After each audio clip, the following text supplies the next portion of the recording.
A monk made me cry about something nobody ever bats an eye at, and today I am going to share this with you because tomorrow is Buddha Purnima and I just wrote this story down on my Mac. I'm going to read it out so that this reaches you right on time. Hi guys, this is Shushi Mukherjee. You can call me Resham. On Thursdays, I come with Travel Talk Thursday videos to tell you about those stories which I write down so that I can narrate them to you, or I can just open the camera and tell you, because these are the stories that go unrecorded. The cameras are off, and that is exactly the time when the best of travel experiences happen. So how do I share it? I share it in this way so that I don't miss anything that I can come up with and help you experience with me.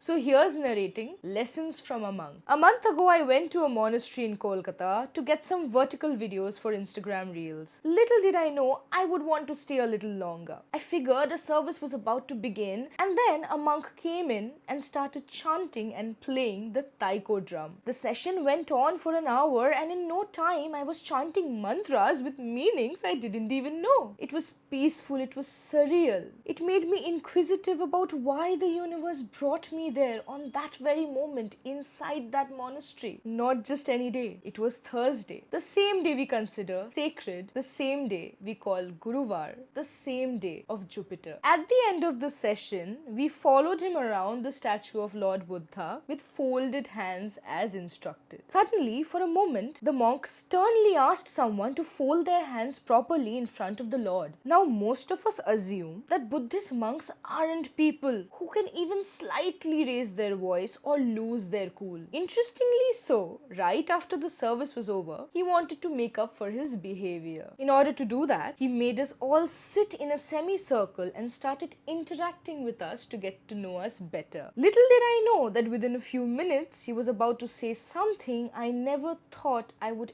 ever think about or hear. I never thought that this was something worth discussing, that this was meaningful enough to even consider. Throughout the entire session, the monk looked at all of our faces multiple times. He realized we weren't familiar. In fact, he went on to ask where all of us came from. How come he never saw any of us before? I found it interesting that around 10 to 12 people who had probably never attended a service in a monastery before all aligned to come together on that very day, at that very moment. What was commendable about the monk was that he realized that all of us who were attending his service that day were Hindus. So to make his lesson easier for us to understand, he gave us examples of rituals that we are familiar with. At a time where various communities within the world are constantly trying to tear each other apart by trying to pose superior, there was a Buddhist monk explaining Hindu principles to us in order to understand the way of life. Honestly, I don't even think he had any reason to explain himself. He just wanted to say, fold your hands properly in front of the Lord. He just said it a little sternly, but he was kind enough, he was polite enough to explain why he did so. He asked us to think about the rituals families do once a member passes away. Once we had mentally set up the scene, he asked us, do you think the dead needs rituals? Do you think they are the ones we do 11 days and 13-day rituals for? Do we really do it for them, or do we do it for ourselves? For our homes to retain peace and sanctity? Do you think any form of prayer done can ever be done for the one who is gone? No.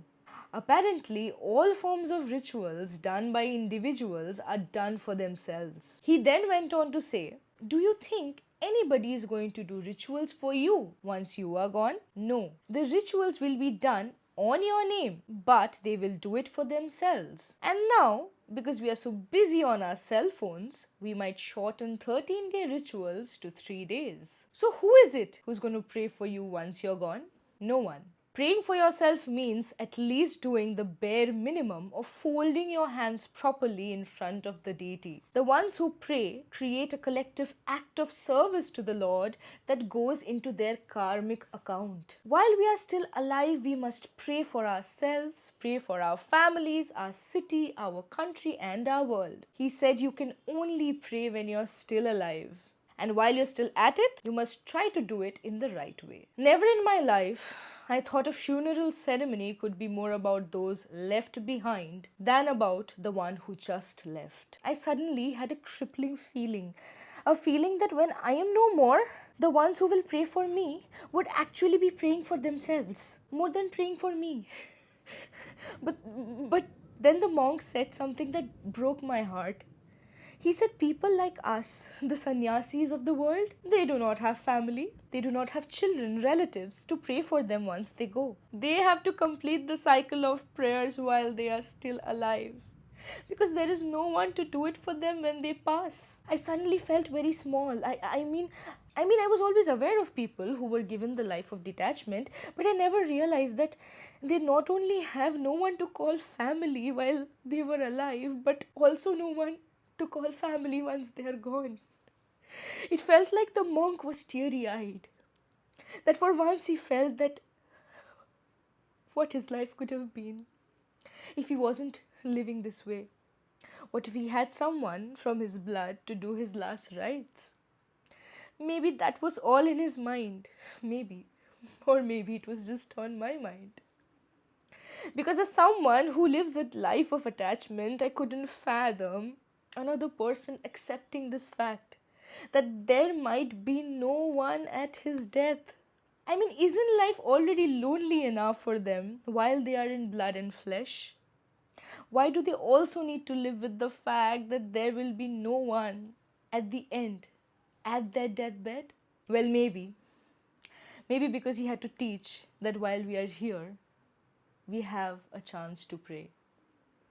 That while we are here, we have a chance to do our last rites and begin a journey to attain eternal life.